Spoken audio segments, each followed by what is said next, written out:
Tava esses dias vendo uns videozinhos aqueles videozinhos, né? Na TikTok não, é nos reels do Instagram. E aí aparecem uns videozinhos apareceu um vídeo de uma pernambucana falando sobre sanidade mental. Eu sei que é pernambucana por causa do sotaque. Se não é pernambucana, é ali Rio Grande do Norte, João Pessoa, é por ali. Ou interior do Ceará também, né? Às vezes não dá para diferenciar. E ela fala sobre sanidade mental, ela fala assim: se você está vivendo no Brasil e você tem sanidade mental, ele diz: você não está bem não. Você não está bem não. Porque esse negócio de sanidade mental, ninguém usa mais isso não, ela falando, né? E ela vai tirando brincadeira e falando sobre isso. Diz: se você está com sanidade mental, é porque você descolou da realidade, você não deve estar vivendo sem perceber as coisas que estão ao seu redor. E ela dizendo que sanidade mental era um negócio que estava fora de moda, que era brega, que ninguém mais usa isso não. E é num tom de brincadeira, mas ao olhar esse discurso, eu dizer: meu povo, está quase isso daí mesmo, sabe? Eu lembro que quando passou a pandemia, a gente dizia muito aqui: meu povo, tá ninguém bem não. Tá ninguém bem não. Não tá fácil não. E não tem sido fácil não, meu povo. Não tem sido fácil não. Acompanho a vida de vocês, de muitos de vocês, e sei as dificuldades que nós temos. Às vezes financeira, de relacionamento, na família, né, com lutas no trabalho, né, dentro de um ambiente de trabalho, muitas vezes difícil. A gente conversou aqui sobre isso, quando a gente conversou sobre trabalho. A pandemia, essa coisa das redes sociais, desse mundo líquido que o Bauman fala, né? Esse mundo que é instantâneo, esse mundo que é mutante, que toda hora muda, e toda hora a gente tem que se adaptar. Não está fácil, não está fácil estar bem hoje não está fácil a gente dizer que a gente está com sanidade mental não, né? A gente pensar os trabalhadores que é desempenho, performance, reciclagem, conhecimento. Nada que você sabe hoje serve para amanhã. São coisas que nós temos vivido. Mas sabe de uma coisa? Eu não quero ficar mastigando nisso não. Sabe de uma coisa?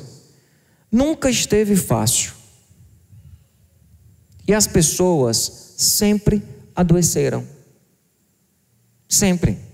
Isso não é novidade não, meu povo. Sofrimento e adoecimento da nossa alma não é privilégio da nossa geração não. Não é privilégio desse povo que tem acesso à internet, que mexe em rede social. Não é privilégio nosso não. Desde que o mundo é mundo, as pessoas sofrem e as pessoas adoecem emocionalmente. A gente tem uma tendência às vezes de achar que a nossa geração é sempre a pior que já existiu na face da terra. Nesse tempo que a gente está vivendo é pior do que todos os tempos que a humanidade já viveu na vida, né? Antigamente era fácil, antigamente era bom, antigamente a gente tem essa coisa, mas não. O sofrimento e o adoecimento, ele não é privilégio dessa geração que está aqui, que a gente chama as mais recentes, né? Que a gente até falou aqui um dia, dos baby boomers, da geração X, dos milênios. Não é privilégio nosso não. Adoecimento e problemas sempre fizeram parte da humanidade, principalmente a partir da queda. E não é novidade. Por isso eu quero falar de um homem de uma outra geração. Um homem que viveu numa época bem diferente da nossa. Há muito tempo, em uma galáxia muito, muito distante. Um homem chamado Davi. Há aproximadamente 3.000 anos atrás. E a gente vai ler a angústia desse homem e vai ver a vida dele, e a gente vai ver que pouca coisa mudou. Mudou muita coisa, mas pouca coisa mudou. Vocês entenderam? O mundo é completamente diferente. Mas como que a gente vai ver o ser humano e ver que ele está ali sentindo as mesmas coisas? E é por isso que a gente se identifica. E é por isso que a gente lê os salmos e diz: cara, isso aqui é meu coração. Não tinha rede social, não tinha internet, não tinha carro, não tinha luz, não tinha boleto. Não tinha nada disso que às vezes a gente coloca como sendo as culpas, né, os responsáveis pelos nossos adoecimentos. Davi era um cara bonito. A Bíblia diz que ele era formoso. Sabe, era um cara assim bonito, um cara talentoso. O cara tocava harpa. Um instrumento que imagino eu, para mim todo instrumento é difícil, mas eu imagino que a harpa deve ser um negócio... O pessoal que toca violão, harpa, é fácil? Deve ser um negócio difícil, eu não entendo nada disso não. Mas Davi tocava harpa. Ele era um cara escolhido por Deus. Escolhido por Deus. O cara era valente. Tudo que eu estou falando aqui tem versículo bíblico para dizer, tá? O cara era valente. Pensa num cara valente, um cara que não tinha medo de nada. Bonito. Músico. Tocando harpa. Herói nacional. Porque deu uma confusão lá com os filisteus, com o tal de um Golias, o gigante, já ouviram essa história? Ele foi lá e venceu. Moleque. Foi lá e venceu. Era um herói, um grande soldado. Um cara que sabia manejar muito bem a espada. Tinha habilidades que eram habilidades muito importantes naquela época. Ele era um poeta. O cara era bonito, o cara tocava instrumento. O cara era forte, sabia manejar a espada. Fazia música, escrevia poesia. Entendeu? O cara ainda virou rei. Ele era rei. E um homem, segundo a Bíblia, é chamado de um homem segundo o coração de Deus. A gente pode dizer, Davi com um cara desse não tem sanidade mental, não tem? Deve ter sanidade mental, porque ele é bonito, ele tem talento, ele é um herói, ele tem reconhecimento dos outros, ele é soldado, ele é poeta, ele é músico, ele é rei, ele é segundo o coração de Deus, ele foi escolhido por Deus. Esse cara não deve ter problema. Se eu fosse assim, eu não sou bonito, não sei tocar. Aí vem o patinho feio, né? Eu não sou bonito, eu não sei tocar, eu morro de medo de barata, eu nunca derrubei nenhum gigante, né? Eu não sei fazer poesia, na verdade nem gosto. Eu nunca fui rei de nada. E não posso dizer que eu sou um homem segundo o coração de Deus. Até por isso que eu estou cheio de problema. É porque eu não sou igual a Davi. Se eu fosse igual a Davi, eu estava bem. Mas não. Davi tinha as mazelas dele. Parece um cara perfeito, sem motivos para angústia. Não tinha pandemia, não tinha rede social. Não tinha nada disso. Não tinha agrotóxico. Não tinha problema com glúten. Era tudo tranquilo. Alimentação super saudável, até porque ele era judeu. O judeu ainda era a alimentação mais saudável ainda do que os outros povos que tinham lá. Mas não, ele era um cara cheio de problema. Ele é o principal autor do livro de Salmos. Dos 150 salmos que a gente gosta tanto, que vocês gostam tanto, 72 são de Davi. E nas categorias dos salmos, 1/3 dos salmos está categorizado numa categoria chamada lamentos. 1/3 dos salmos, e é por isso que a gente gosta de ler salmo. Porque o salmo fala do lamento, ele fala da dor, ele fala e a gente se identifica. 1/3 dos salmos está na categoria lamento, aí subdivide em lamentos coletivos e lamentos individuais. E Davi é o principal autor disso. Por quê? Aí vamos ver o outro lado do Davi? Vamos ver o outro lado de Davi, porque Davi era um cara que tinha problema. Se você olhar a história dele, ele foi esquecido pelo pai. Quando Samuel foi na casa de Jessé e diz: traz teus filhos, que eu quero consagrar, um deles vai ser consagrado rei. Eu quero ungir um deles. Aí ele foi trazendo, trouxe 1, trouxe 2, trouxe 3, trouxe 4, trouxe 5, trouxe 6, trouxe 7, e Salomão dizendo: não, nenhum desses daí não. Tem outro não? Aí o pai: tem um pequenininho, ele está lá no... Acho que era o pai querendo encaminhar primeiro os mais velhos, né? Não tem isso, né? O pai querendo encaminhar primeiro os mais velhos, né? Querendo casar primeiro as mulheres mais velhas da casa, querendo encaminhar primeiro os homens mais velhos, né? Então se vindo o profeta lá para ungir, ele deixou o menino de lado por último. Quando Davi vai lá no campo de batalha, onde os irmãos deles estavam para batalhar contra os filisteus, lá no campo de batalha, e ele chega e vê aquela confusão, ele foi levar comida para os irmãos. Quando os irmãos viram ele perguntou: o que está acontecendo aqui? O Eliabe olha para ele e diz: você é presunçoso e tem maldade no seu coração. Os irmãos mais velhos, qual é o irmão mais velho, né? Também, né? Então assim, deu uma nele, assim, o ambiente não era um ambiente assim, tranquilo, não. Davi teve uma relação com Saul tóxica, porque Saul era rei, E quando Saul estava lá amedrontado, mandava chamar Davi para tocar para ele ficar bem. Ele tinha uma amizade com Jonatas, que era filho de Saul, e uma amizade meio que proibida, no sentido de que depois ele briga com Saul, e ele tinha que se encontrar com Jonatas sem o pai saber, porque o pai... Era confusão grande. Confusão grande, ele é ameaçado por Saul. Sabe aquela coisa de você estar ali com seu chefe, perseguindo você, tem hora que ele diz que você é o melhor do mundo, vem cá tocar para mim, depois ele quer comer seu fígado. Davi vivia tudo isso. Davi mata covardemente Urias. Ele podia ter ido lá, vou matar esse cara, e matou o cara. Não, ele pegou e botou o cara na frente do exército para morrer. Por quê? Porque ele tinha vacilado. Ele deitou com a mulher de Urias. Ele adulterou. Ela engravidou. A confusão no meio do mundo. Então Davi era cheio de pecado. Davi tinha uma história muitas vezes difícil. Quando a gente vai olhar para a família de Davi, meu povo, pense numa família cheia de problemas, cheia de dificuldade. Uma das filhas de Davi, Tamar, ela é violentada sexualmente por um irmão só por parte de pai, Amon.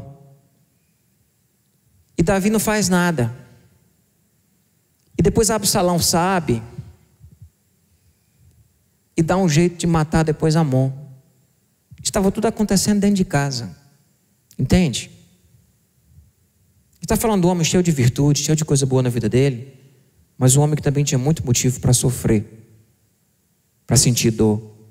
E por isso que o salmo que ele escreve fala com a gente, porque ele não era um cara inabalável, ele não era um cara sem angústia, ele não era um cara sem dor. Absalão depois quer tomar o reino dele, e Davi precisa se defender do próprio filho com o exército. Ele manda o exército pegar os súditos, né, de Absalão, mas dá uma orientação aos soldados que não matem o filho dele. Absalão é encontrado e achado com os cabelos numa árvore, mas os soldados, quando chegam, não obedecem. Joabe joga 3 dados no peito dele, e depois mais 10 homens chegam e matam Absalão. O filho do adultério dele morre. E ele estava no leito de morte, o filho de Batseba, o primeiro filho de Davi, com Batseba. Depois vem Salomão.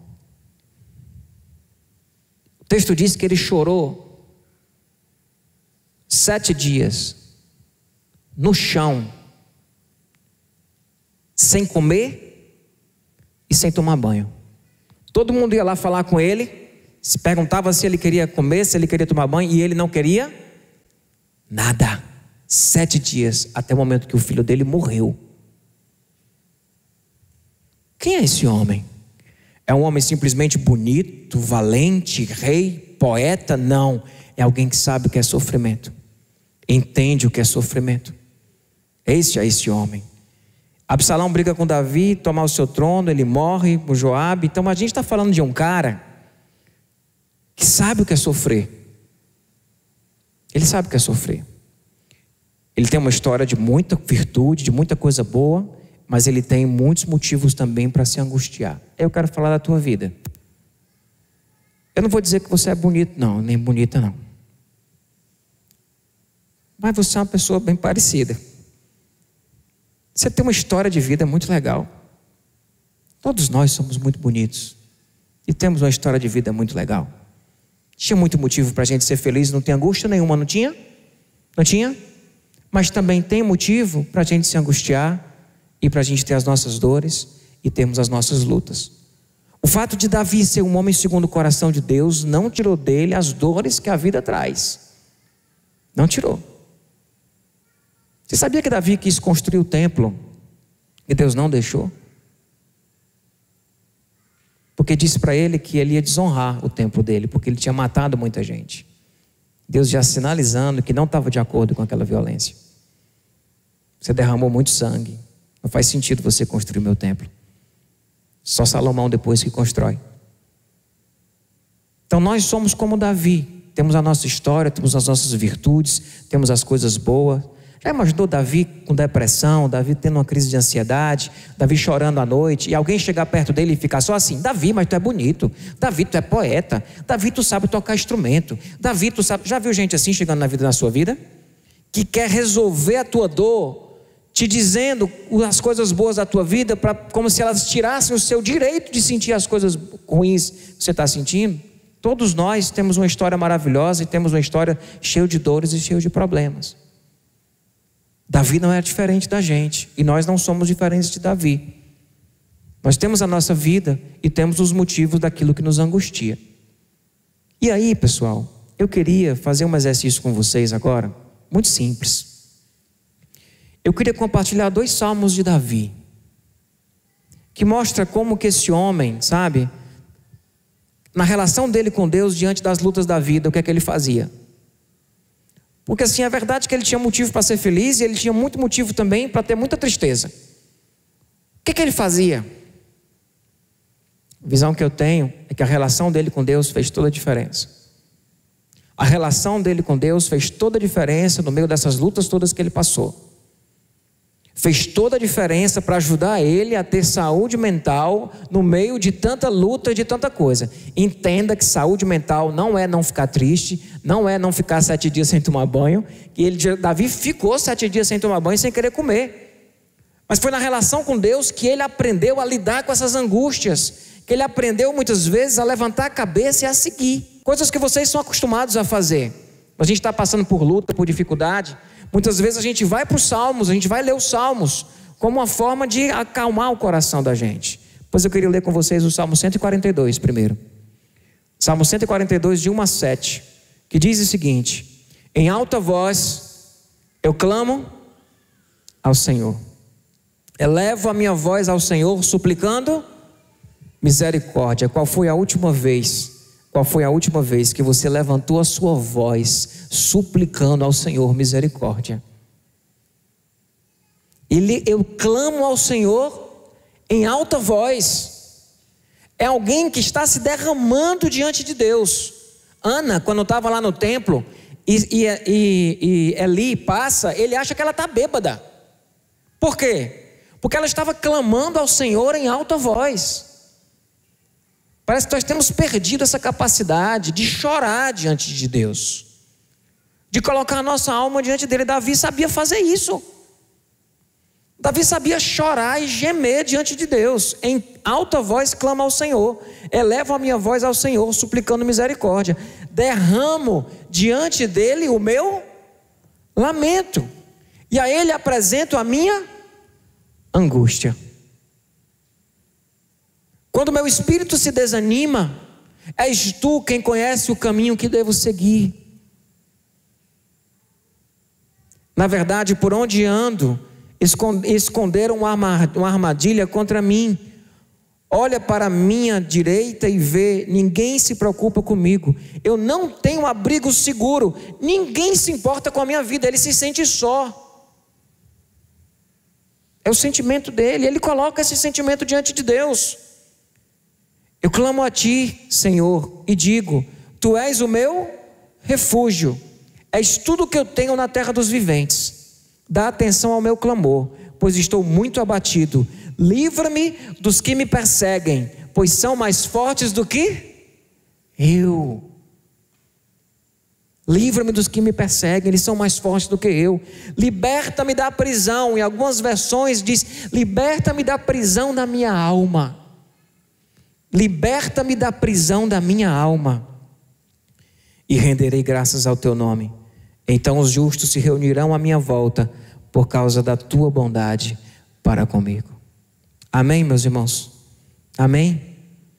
Queria voltar lá para o versículo anterior, acho que está no slide anterior aí, Márcio. Quando meu espírito se desanima, és tu quem conhece o caminho que devo seguir.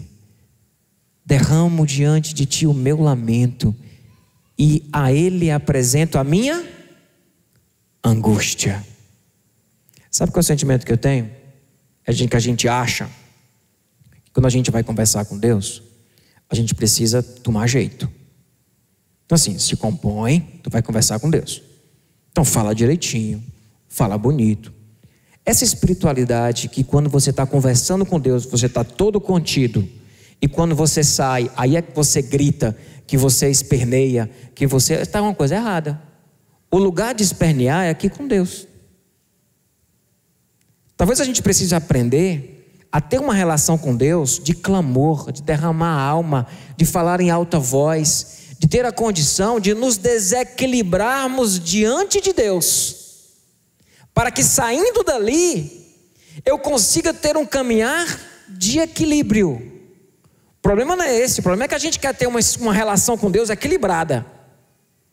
E aí a gente sai dali, e aí se desequilibra na primeiro tapa na cara que a gente recebe na vida, a gente se desequilibra.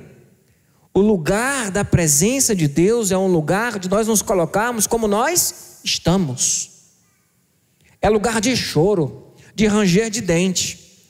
Se você vai ler o Salmo, você vai ver isso o tempo todo.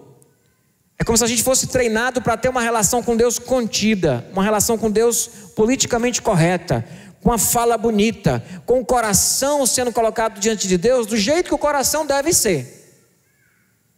Não converse com Deus colocando diante de Deus, se colocando diante de Deus como o seu coração deve ser. Coloque o seu coração diante de Deus do jeito que o seu coração está. Percebe a diferença? Às vezes é uma relação que é fake, ela é religiosa, ela não é de derramamento da alma. Qual foi a última vez que você teve que trancar a porta para conversar com Deus e chorar e colocar a sua angústia diante dele? Pastor, mas eu não sou muito de chorar não, assim, é muito difícil eu chorar. Pois chorar do teu jeito. Como é que você chora?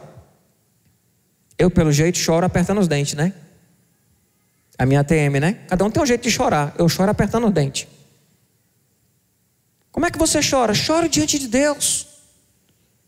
Chora diante de Deus. Faça os seus gemidos diante de Deus. Que essa relação seja uma relação que você tenha coragem de colocar tudo o que você sente diante dele. Inclusive o sentimento. Não tem um abrigo seguro. Ninguém se importa com a minha vida. As pessoas que estão vindo contra mim são mais fortes do que eu. E não aquela oração: Senhor, estou aqui diante de Ti, eu sei que Tu és poderoso. Senhor, eu me humilho diante de Ti com meu coração quebrantado. Acaba com isso, pessoal. Acaba com isso. Seja você mesmo diante de Deus. Coloca a tua alma aflita, suja, diante dEle, do jeito que ela está. Tenha coragem de fazer isso. O nosso Deus é um Deus de amor e um Deus gracioso, um Deus poderoso, um Deus que conhece o nosso coração. Apesar de tudo isso, Davi foi chamado como homem segundo o coração de Deus. Por quê? Por quê? Porque ele não era hipócrita. Ele se colocava diante de Deus do jeito que ele é. Que os nossos momentos de oração, eles sejam momentos de oração que a gente tenha que depois pedir desculpa para quem está no outro quarto. Desculpa aí, viu? Porque hoje meu papo com Deus aqui foi sinistro. Está entendendo? E não contido, com as palavrinhas bem bonitinhas. Aí Deus olhando assim, dizendo: pobre rei, está aí se contendo todo, podendo derramar a alma dele. Conheço essa alma, eu sei que tu não está organizado desse jeito. Eu sei que tua cabeça está toda bagunçada. E tu está vindo conversar comigo desse jeito. Como se eu não soubesse a angústia que está aí na tua alma. E tu não fala dela. Sabe quando você já sabe de uma coisa e a pessoa vem conversar com você e não conta? E você, rapaz, não é possível que essa pessoa não vai me contar. Não é possível que ela não vai me contar. Não é possível. Deus já sabe. Não é ele que precisa saber, não. É você que precisa colocar. E falar isso diante de Deus e dizer: Deus, estou aqui, está ruim, eu estou com raiva. Aqui não é o lugar da gente ficar fingindo que ama as pessoas, para depois sair e matar o primeiro que aparecer, não. Aqui é o lugar para você dizer: Senhor, eu estou com vontade de matar fulano. Para quando você sair dali, você passar pela pessoa e não matar. É lugar de ser você, de colocar a sua alma como ela está. Meu povo, isso é saúde mental e emocional. A gente não crê num Deus simplesmente criador do universo. A gente crê num Deus pessoal, um Deus relacional, que conversa com a gente, que escuta a gente. Isso é louco, mas a gente crê nisso. Você está usando isso? Você está usando isso? Davi usava. A gente vai ler os Salmos e vai dizer: meu Deus, esse homem sabia chorar. Está aí, esse homem sabe chorar. O que é que Jesus vai dizer depois? Bem-aventurados que choram, porque eles serão consolados.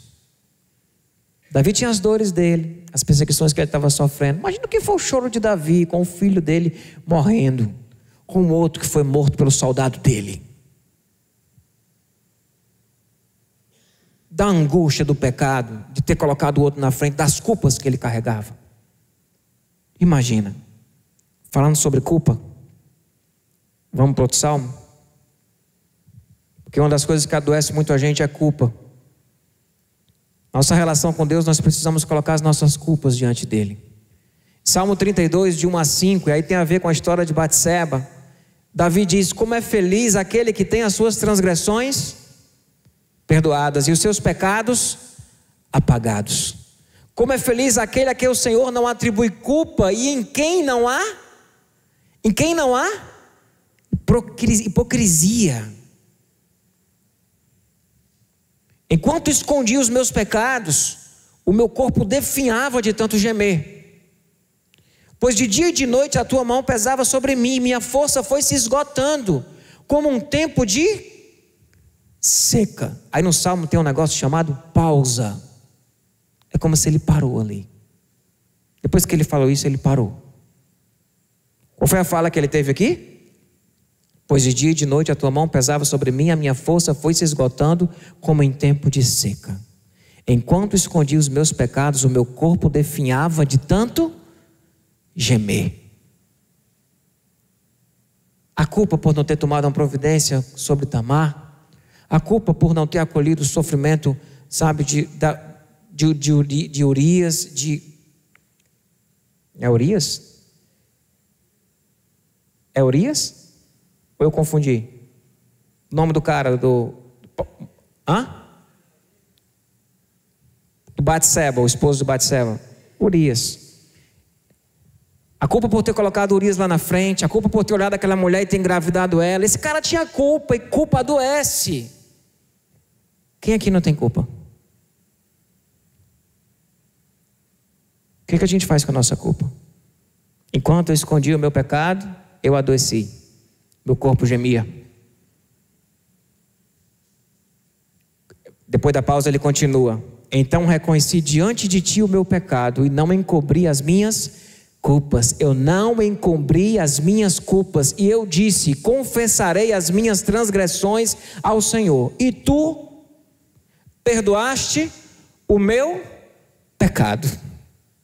Como às vezes no aconselhamento, ou num set terapêutico, a pessoa está lá levando as culpas dela, e às vezes a ação da gente como conselheiro é de tentar minimizar a culpa, ou de tentar, sabe, fazer com que a pessoa possa justificar esses erros, né, para aliviar um pouco o peso que existe dentro dela. É como se a gente estivesse aliviando o peso para a pessoa sair melhor.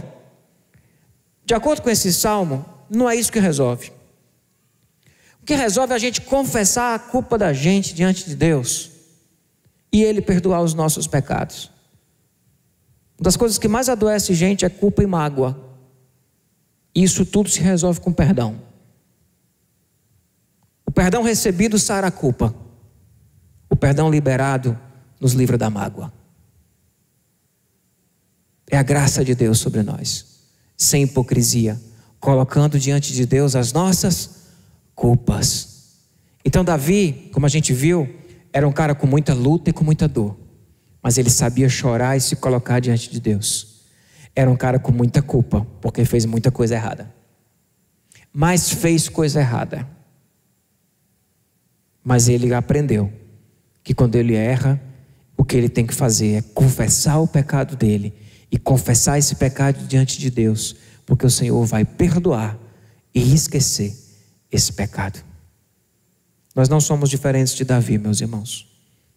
Minhas irmãs, não somos. Nós temos as nossas virtudes, temos a nossa história, temos as lutas que nós passamos. Mas o Deus de Davi, Ele também não é diferente do Deus que está aqui hoje, para caminhar com você, para ouvir suas angústias, para perdoar os teus pecados, ensinar você o que é graça, a graça que perdoa a culpa, a graça que perdoa o outro. Que o seu lugar de relação com Deus, ele seja um lugar autêntico, sem hipocrisia. Ele não seja um momento polido, ele seja um momento franco, aberto, onde você conversa sobre como o seu coração é e está, e não a partir de como você acha que o seu coração deve ficar. Não é como o seu coração deve ficar. Esse coração precisa ser colocado diante de Deus do jeito que ele está. Qual foi a última vez que você fez isso? Você tem passado por lutas? Às vezes a gente quer marcar com um amigo para conversar, a gente quer marcar com um pastor para se aconselhar. Já fechou a porta do teu quarto? Entrou no chão do teu banheiro, dentro de um chuveiro, e chorou diante de Deus? Derramou a tua alma e a tua angústia diante dele? Faz isso. Deus é fiel e Deus é verdade. Deus cuida da gente, e Ele é esse lugar que nós podemos nos colocar nos braços dele, sabendo que por Ele nós seremos cuidados.